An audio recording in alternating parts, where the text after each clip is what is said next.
आप सभी सम्मानित मतदाता गण को नए साल की हार्दिक शुभकामनाएं। ग्राम प्रधान पद हेतु प्रत्याशी विजय कुमार यादव पुत्र साहिनाथ यादव को भारी से भारी मतों से विजयी बनाएं।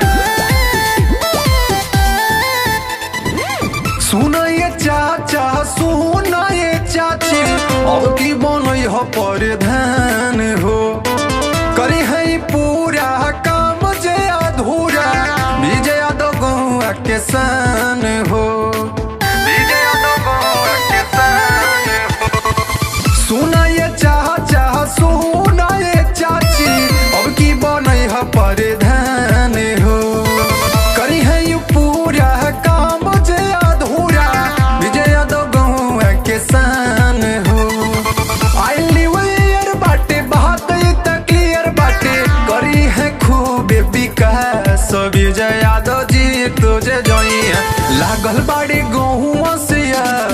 विजय यादव जी तुझे जोइया लागल बाड़ी गहुआ से विजय यादव जी तुझे जोइया तुझे जोइया।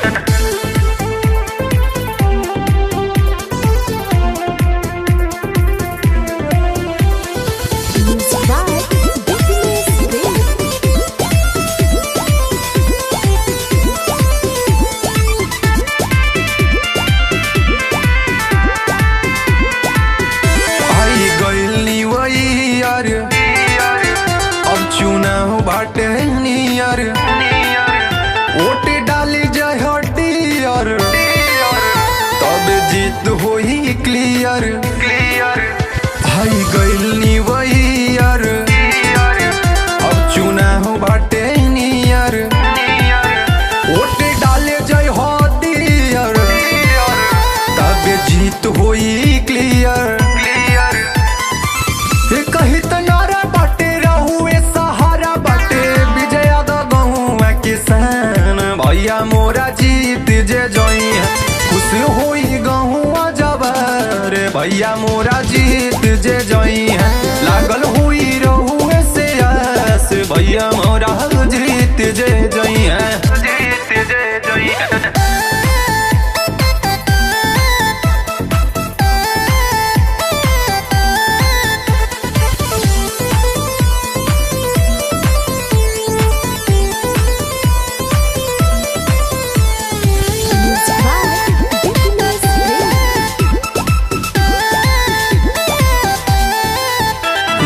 साल के शुभ कामना दे करी है कामना करी है विरोधियन के सामना बाटे विकास के भावना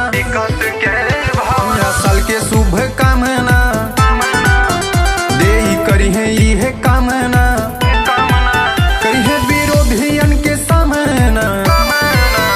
बाटे विकास के भावना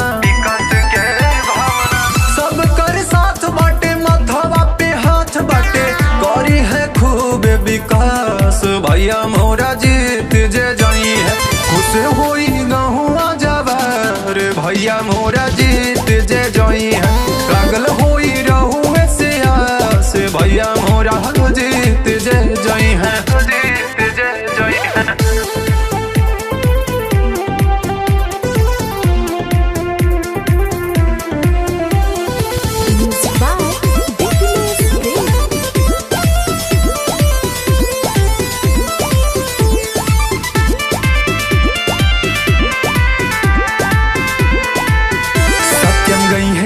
सुर हो दीपक लवली में जुनून हो सनी रही है नहीं दूर हो वोट दी है जरूर हो सत्यम गई है सुर हो दीपक लवली में जुनून हो